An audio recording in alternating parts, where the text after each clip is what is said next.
Okay, it's happening. Everybody stay calm. What's the Everybody procedure, stay calm. everyone? What's the procedure? Stay calm!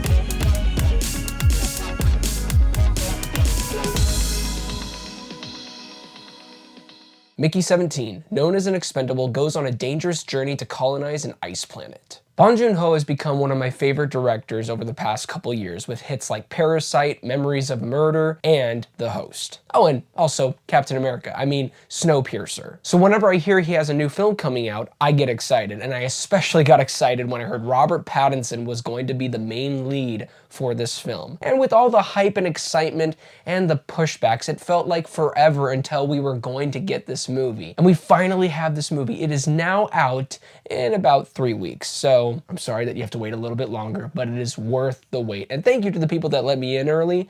Truly feeling blessed. That is not fair. That is not fair! So let's talk about the film itself. Not only do we have Robert Pattinson leading the charge as Mickey, we have Toni Collette, Mark Ruffalo, Steven Yeun, Naomi Ackie, and plenty of other talented people behind this project. From the trailer and title, you already know that there's going to be more than just one Mickey. In fact, there are 18 versions of him. From the vibes of this trailer, it gives off something that says we're gonna have comedy in it, it's gonna be a science fiction movie that'll blend in with some drama, maybe some social commentary, and it exceeds in all those categories. And for director Bong Joon-ho, he knows exactly when to use comedic elements for a story that deals with dramatic political themes. The tension never feels undercut with a stupid joke like we sometimes get with Marvel movies.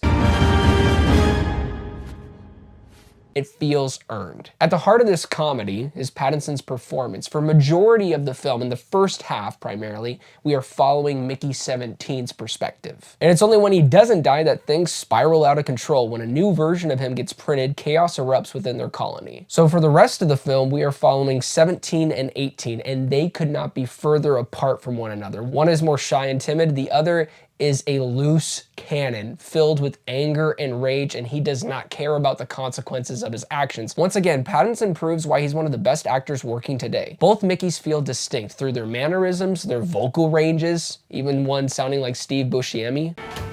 How do you do, fellow kids? What? I mentioned him earlier, but I think Mark Ruffalo is the true standout in Mickey 17. If you take one look at his character and the people around him, you might get the sense that he's channeling a certain real-life political figure. And if you can't see what Bong Joon-ho is doing, I don't know what else to tell you. The fact that there are people literally dressed in all red, with a red shirt, red cap.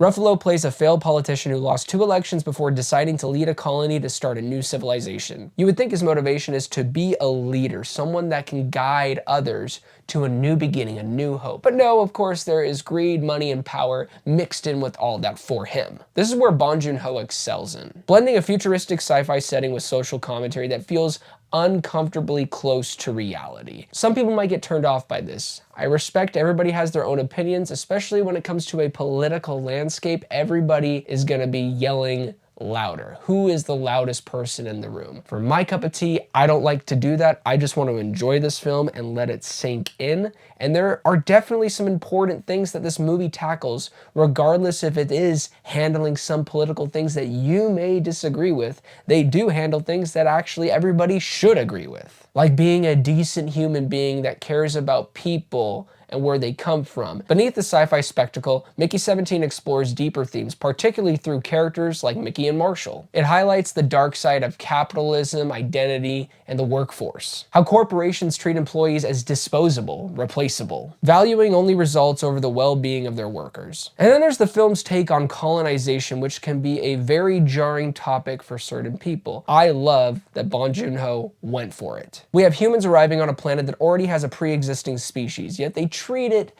as their own.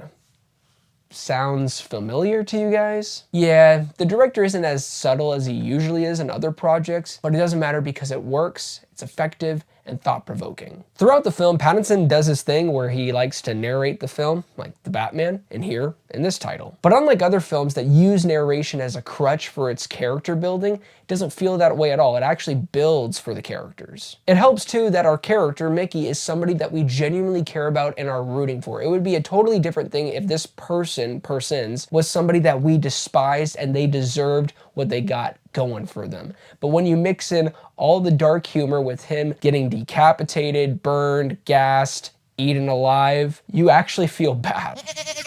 The entire movie seems to be against him, and that only makes us more invested in his survival. Overall, Mickey 17 is a great time at the theater. Is it the best Bong Joon-ho film?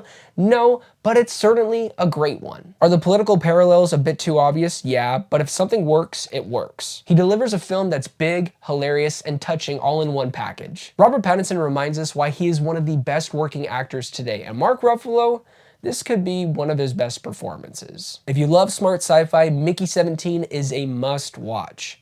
8 out of 10. Well, thank you guys so much for watching this review. It really means a lot. I know that this movie won't be coming out for another 3 weeks, so please be patient. It is worth the wait. Let me know in the comments section down below. Are you excited for this movie? Is it in your top 10 most anticipated, as it was in mine? Please let me know your thoughts. Don't forget to like and subscribe, but most importantly, do not forget to be blessed.